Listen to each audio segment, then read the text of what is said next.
Morning, welcome to CATEX TV. My name is Frank Fortunato. Today is Tuesday, August 27th, 2013. Today may be the day that the West attacks Syria. Yesterday, Secretary of State John Kerry took to the television and announced that there was now irrefutable evidence that Syrian President Bashar Assad had used chemical weapons last week in an attack against civilians in the Damascus suburbs. It seems now as if the United States, Britain, France, Germany, Israel, Turkey, and perhaps others are about to coordinate on an attack against the Syrian military. It's presumed that it's going to be a cruise missile attack. The American Navy has placed at least 4 cruise missile warships in the eastern Mediterranean. The British and French also have naval assets in the area. The Russians are indicating that they remain vehemently opposed to any military strike on Syria without any United Nations sanctions. And the United Nations Security Council is an area where the Russians and the Chinese are continually blocking any military action against Syria.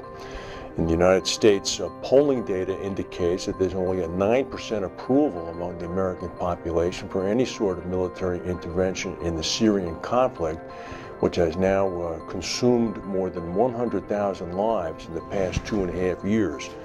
The price of oil is beginning to spike a little bit because of concern over what may happen to that commodity if some sort of military activity begins to break out in the Middle East.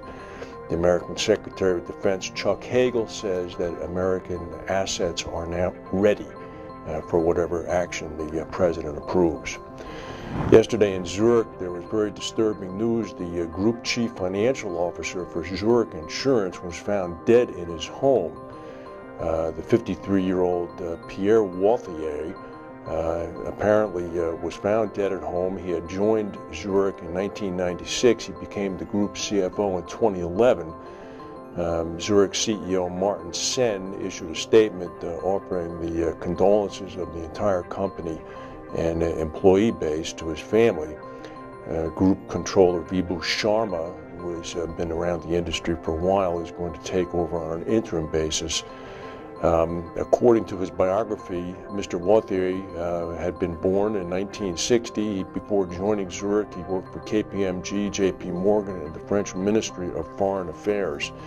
Of course, Zurich was in the news a little bit earlier this summer when they reported a 27% dip in net income for the second quarter because they had been hit by the European floods. Their combined ratio was still well under 100, though, so hopefully this will not be anything other than natural causes, which would be a tragedy enough.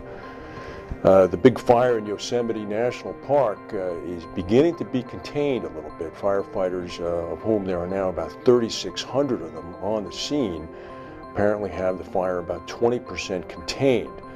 The raging wildfire is getting pretty close to a water source for San Francisco's drinking water supply.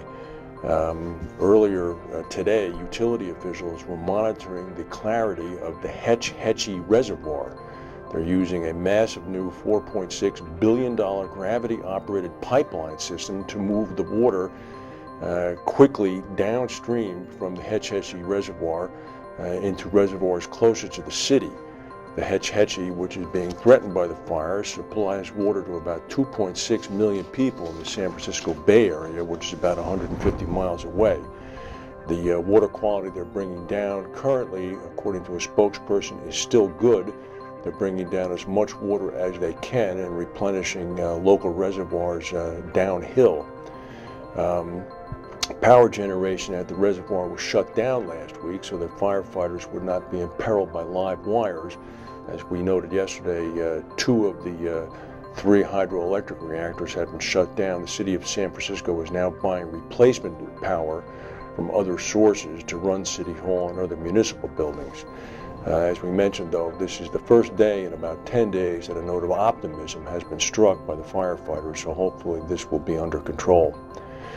There's an unusual late summer heat wave broiling the Midwest. It's put schools and sports events on hold. In the United States, many schools reconvened yesterday.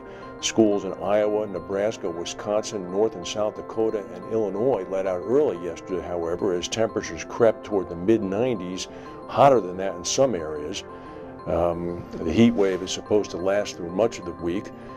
Heat of this magnitude is unusual for this time of year, and most of these schools are not air conditioned. Of course, the problem with the heat is as it begins to leave the Midwest, it will begin to head east and hit the populated northeastern area of the country.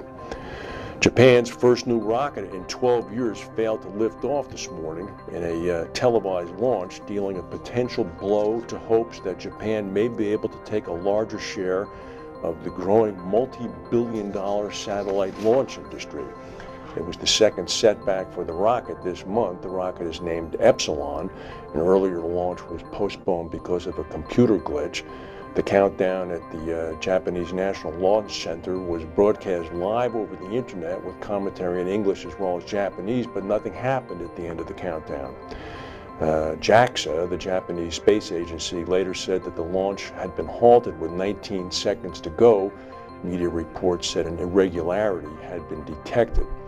The three-stage rocket is about 80 feet high, half the size of the main Japanese workhorse rocket, which is the H-2A. This particular rocket has been touted as a smaller, new, low-cost alternative.